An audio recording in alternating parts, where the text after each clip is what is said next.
awal Clairine lahir itu dia pelekatannya bisa, cuman setiap kali dia nenen itu nggak berapa lama pelekat. Akhirnya aku mencoba mencari tahu ini anak aku kenapa sih, ada permasalahan apa. Terus aku baca-baca, aku coba searching, anak aku itu ada lip tie dan tongue tie. Aku coba sharing ke orang-orang yang memang sudah berpengalaman.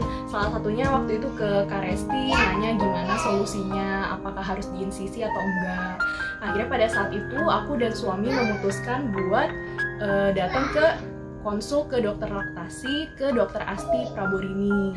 Aku ibu rumah tangga yang nggak bekerja, tapi aku pumping. Salah aku itu ngasih anak aku ASI menggunakan DOT. Harusnya itu nggak usah kalau misalkan aku nggak bekerja. Pas pertama kali konsul, anak aku harus langsung tindakan insisi. Dipotong tali lidah dan tali bibirnya tanpa diinfus. Anak lagi berdarah-darah, kita harus nenenin langsung.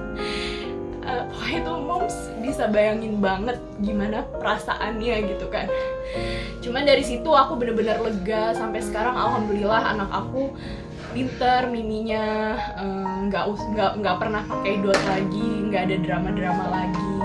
Awal menyusui dulu itu drama banget akunya, dimana sebagai new moms ya, yang masih labil secara hormonal ataupun psikis, terus Aska yang masih newborn, yang masih suka bubuk terus, dan untuk membangunin dia nyusu itu luar biasa susahnya. Jadi aku tiap malam harus ngerasain pede bengkak, kesakitan, rembes gak karuan, terus ditambah lagi pikiran suami juga mau LDM lagi. Pokoknya pikiran kacau balau lah waktu awal-awal dulu. Tapi alhamdulillah dikali kelancaran, terbayarkan sudah saat menyusui lancar. Anak menatap kita dengan berbinar-binar saat menyusui itu sudah anugerah yang luar biasa yang gak bisa digantikan dengan apapun. Dan alhamdulillah bisa menyusui selama 2 tahun hijriah dengan minim midlife tanpa drama-drama lagi. Jadi waktu itu Ilyas itu nggak bisa nenen sama sekali ke putingku. Terus waktu itu kan ASI juga belum keluar. Akhirnya hari pertama tuh udah dikasih sufor karena Ilyas juga masuk NICU. Dan diusut-usut ternyata Ilyas itu ada tongue tie sama lip tie grade 4. Itu benar-benar tebel sampai dia diinsisi 2 kali sama dokter laktasi. Setelah itu aku juga baru tahu karena dia pakai dot, Ilyas itu kena bingung puting. Dan untungnya aku juga dibantu sama dokter laktasi untuk relaktasi. Waktu itu aku nginep sekitar 3 hari sampai 2 malam. Dan akhirnya Ilyas bisa nenen langsung di putingku. Itu yang benar-benar sampai sekarang aku ingat. Aku bisa tatap-tatapan, nyusuin dia langsung, dipangku sama aku, ngeliat senyumnya dia. Sampai 2 tahun, bahkan sampai sekarang Ilyas masih nenen. Seperti hanya melahirkan, menyusui pun tidak semudah dan tidak selancar yang aku bayangkan. Yang pertama, setelah melahirkan, ASIku belum keluar. Nah, tapi setelah dipijit, alhamdulillah lancar sampai merembes gitu. Memang malamnya itu sampai meriang, sampai bengkak.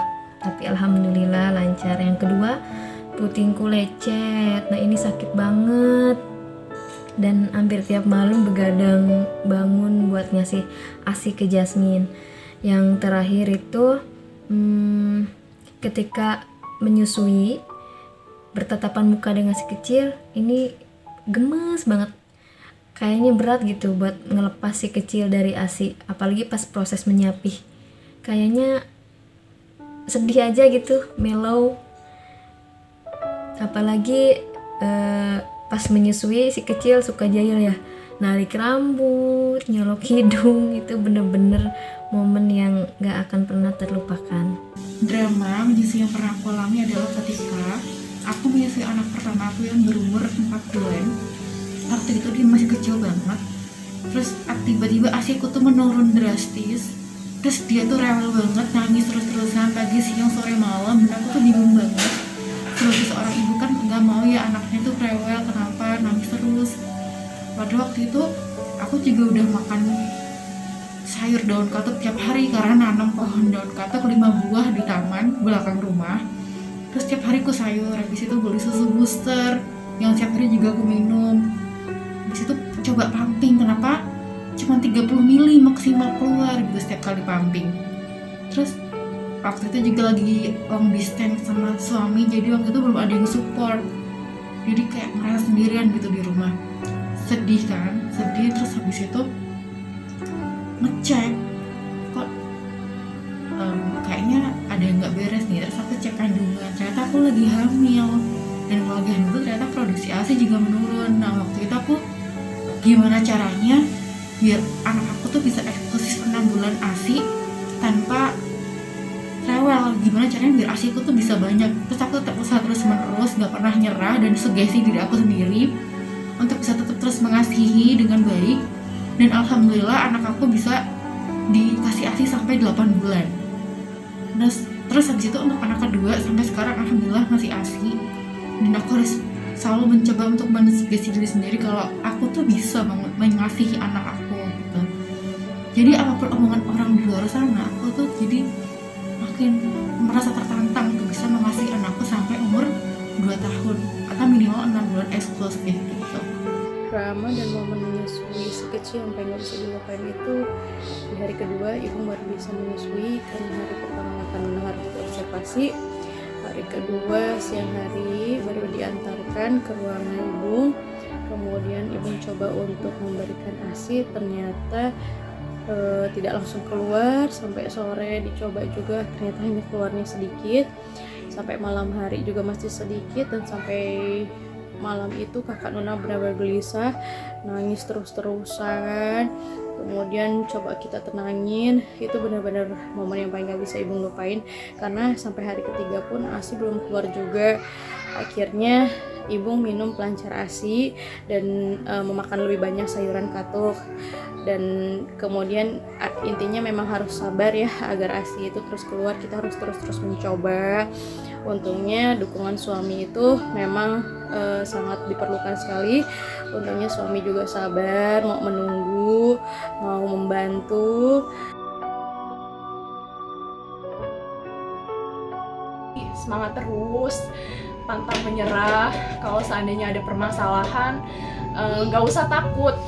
Jangan coba berasumsi, karena kalau kita ada permasalahan kita jawabnya dengan asumsi kita atau asumsi orang lain, itu nggak akan menyelesaikan. Mendingan moms lebih baik itu datang ke ahlinya.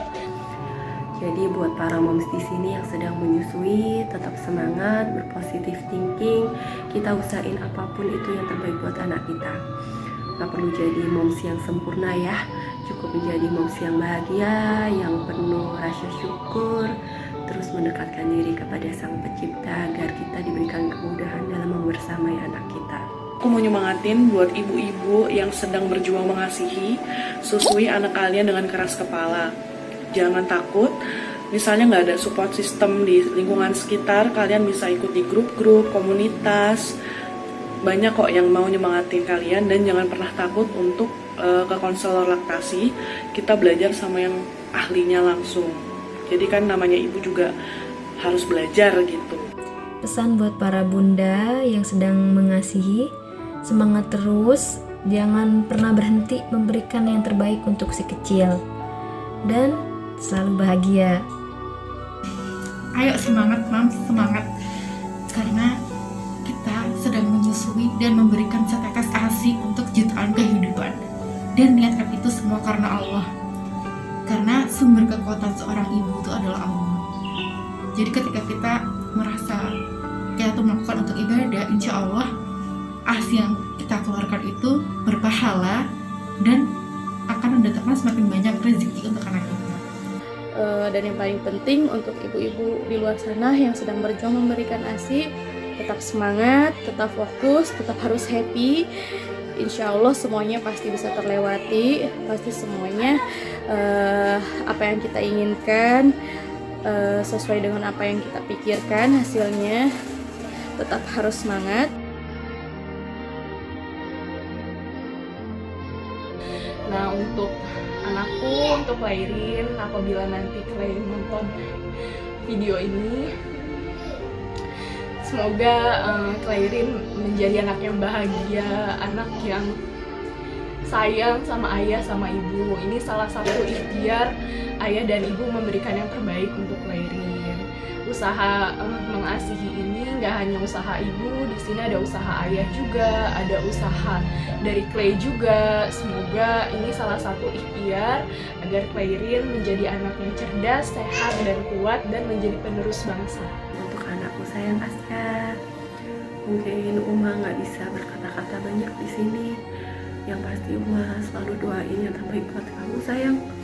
Dan bonding yang kita jalani selama 2 tahun dulu semoga bisa menjadi bekal tersendiri buat kamu kelak menjadi anak yang soleh, menjadi anak yang berbakti, menjadi kebanggaan buat keluarga dan bisa berguna buat agama, khususnya buat nusa dan bangsa. I love you. Dan untuk Ilyas yang nonton video ini, terima kasih udah berjuang sama ibu sampai detik ini. Terima kasih udah nerima kekurangan ibu, karena ibu belum tahu ternyata kamu itu tongtai sampai liptai. Tapi kita sama-sama belajar, dan semoga Ilyas kalau lihat video ini ingat juga perjuangan kita sama-sama ya nak. Meskipun kadang ibu kesel, ibu marah, Ilyas sampai sekarang belum mau disapi.